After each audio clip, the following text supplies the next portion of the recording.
4 terrifying true hospital horror stories. Story 1. Dark Cloaks.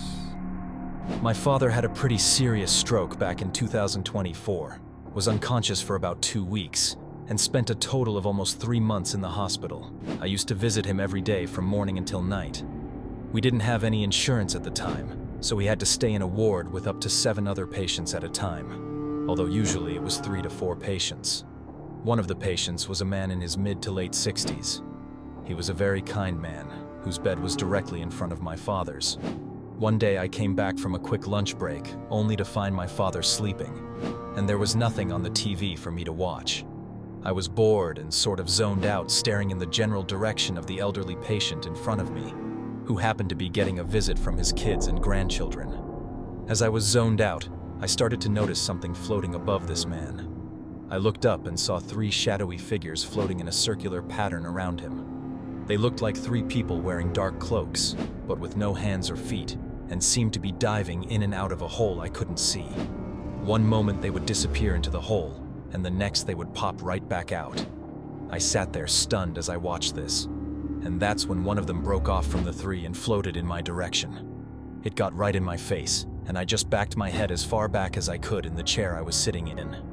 After that, it floated back to the other 3, and then they all went out the back wall and disappeared. I had the most sickening feeling that this man was going to die. I just knew that these things were there because he wasn't going to make it.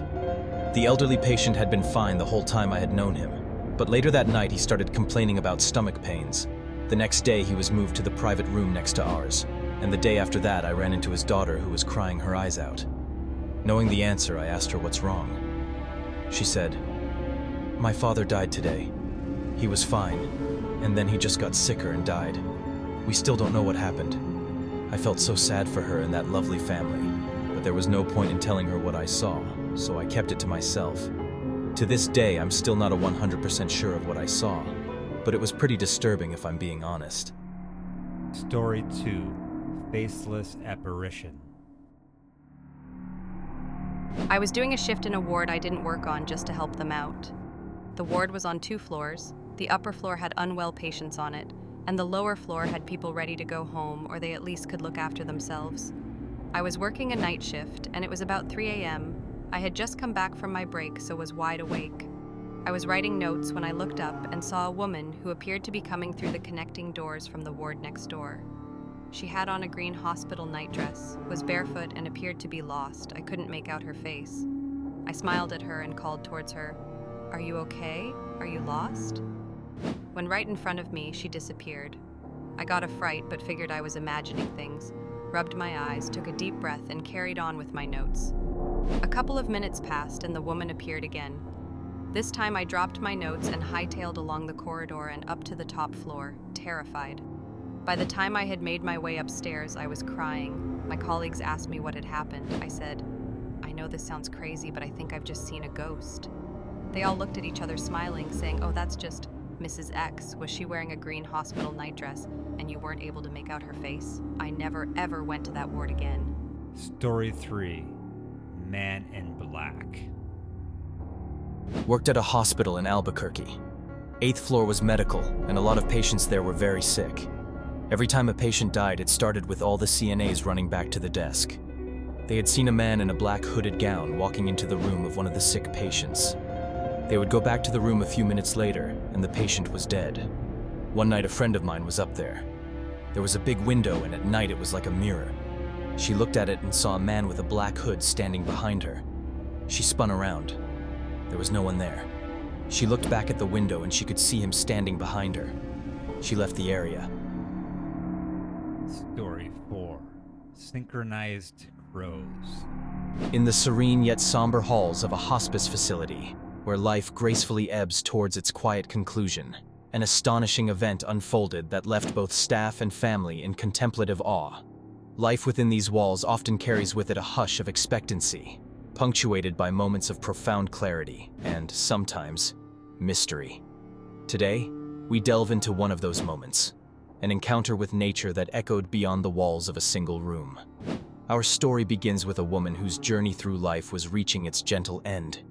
This woman, whose days were now confined to the quietude of her hospice room, was comforted by the presence of her loved ones. Her room offered a view of the bustling world outside, yet in her final days, it was the presence of a different visitor that captured everyone's attention: crows. Approximately 10 of these majestic black birds had taken to congregating on the ledge just outside her window, their glossy feathers creating a stark contrast against the dull backdrop of the hospital facade. Crows, often seen as harbingers of change or messengers, have long been steeped in folklore and mythology, both feared and revered for their intelligence and perceived connections to the spiritual world.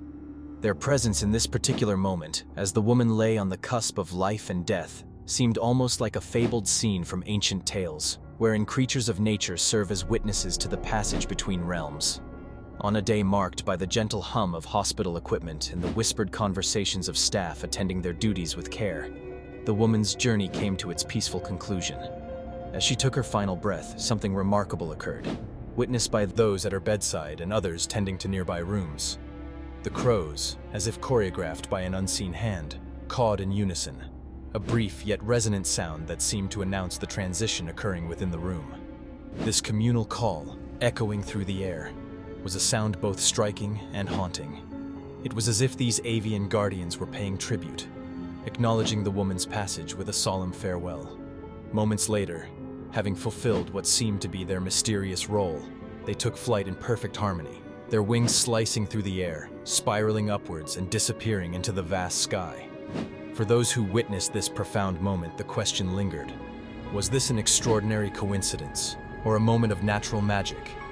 Whatever each person believed, there was collective recognition of something special that had transcended the ordinary experience of life and death. This extraordinary scene invited reflection on the connections between humans and the natural world, challenging perceptions and opening hearts to the possibility of mystery beyond simple understanding. Scientific explanations might suggest that crows are highly perceptive creatures, possibly attracted to the movement and sounds within the room, or merely gathering as they often do in groups, known as murders. Yet stories and experiences like this spark curiosity and wonder, resonating deeply within us. They remind us of the thin veil between the seen and unseen, the known and unknowable, and how sometimes nature itself seems to respond to the rhythms of human life in inexplicably poignant ways. As the story of the woman and the crows spread quietly through the hospice, it offered both staff and families a moment of contemplation. Stories such as these remind us of the mysteries that can surround the end of life, inspiring a sense of connection and sometimes even comfort. They provoke thoughts about the natural world's role in the symphony of existence, and whether such moments are messages, mere chance, or something more. In conclusion, regardless of one's perspective, the tale of the 10 crows at the window in that hospice room remains a testament to the entwined tapestry of life and nature. It serves as a gentle reminder that every ending is part of a grander story, one that sometimes invites unexpected visitors to share in its final chapter. So next time you see a gathering of crows, perhaps you'll pause and wonder about the lives they've touched and the stories they carry on their wings, connecting worlds with every beat.